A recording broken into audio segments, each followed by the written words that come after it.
रही हो।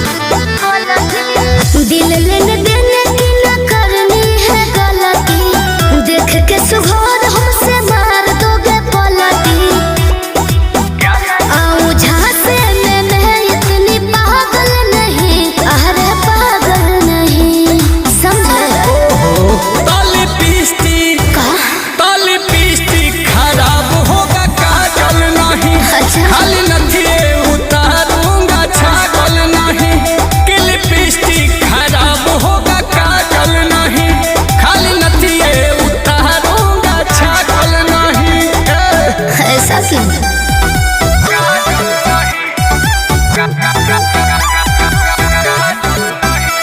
Music by Arya Sharma.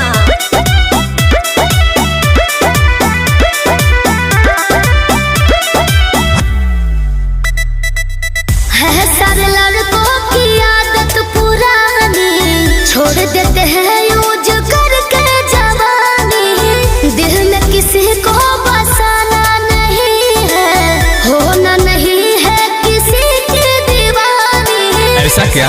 हाँ जी। टाका फीट करते हैं फिर वो चीट करते हैं अपने यार को, उनका यही तो है काम, करते फिरते हैं बदनाम सच प्यार को।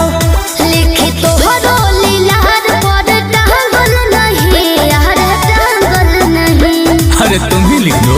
ओहो ताली पीस्टी खराब होगा काजल नहीं, खाली नथिए उतारूंगा छागल नहीं। कि लिपस्टिक खराब होगा काजल नहीं, खाली नथिए उतारूंगा छागल नहीं।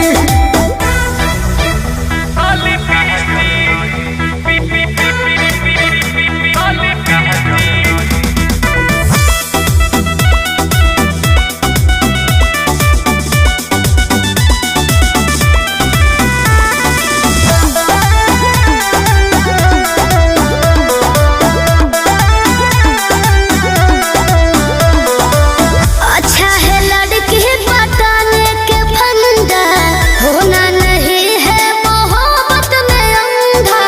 चेहरे पे जितनी शराफत झलकती, उतना ही नियत होगा तेरा गंदा। क्या आंसू ठाड को छोड़ो, नाता हमारा से जोड़ो तत्काल रे। आओ नील कमल के पास, जोड़ी लागेगा झकास बेबी डाल रे। दिल जागल सही, दिल लागल यही, अरे लागल यही।